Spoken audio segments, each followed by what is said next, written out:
President Trump on the world stage addressing the UN General Assembly with some tough talk for rogue regimes all around the world. But how did that message resonate with the American voters? Lee Carter is president and pollster with Ms. Lansky and partners, and she put the president to the dial test. She had a whole bunch of people watch the sound bites yesterday, right? Yeah, that's right. All right, so let's watch the lines. Once again, the red indicates Republicans, the yellow independents, the blue for Democrats. First soundbite, the president and his friend Rocket Man. The United States has great strength and patience, but if it is forced to defend itself or its allies, we will have no choice but to totally destroy North Korea. Rocket Man is on a suicide mission for himself and for his regime. Well, so you can see that Republicans and independents gave this an A, Democrats a D-, but you could really see the dials with the Democrats fall to the bottom when the president called Kim Jong-un Rocket Man, while the Republicans and independents really liked it. So I think it's a fascinating divide. A lot of the Democrats said, I think this is a little scary that he's going this way, while Republicans and independents were like, look, I like the strong talk. Well, the independents, the key with the Republicans, that's what sticks out with me. The Iranian deal, not getting a lot of play, but what Secretary of State Tillerson said later that we have a problem, that there's an expiration date on it. But the president had no, wasn't a gray area. It was black and white. That's right. He has a huge problem with the deal President Obama cut. The Iran deal was one of the worst and most one-sided transactions the United States has ever entered into. Frankly, that deal is an embarrassment to the United States, and I don't think you've heard the last of it, believe me.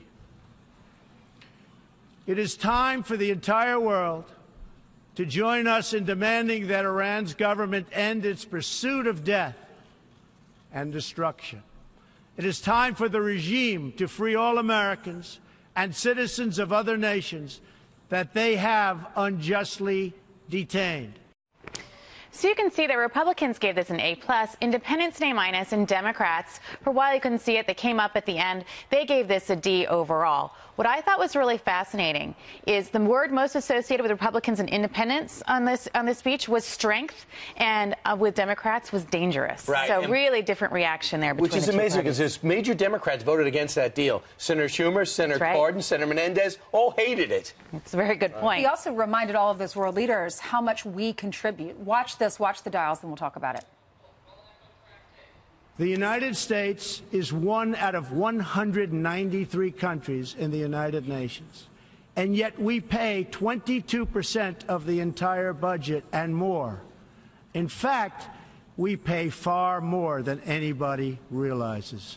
The United States bears an unfair cost burden, but to be fair, if it could actually accomplish all of its stated goals, especially the goal of peace, this investment would easily be well worth it.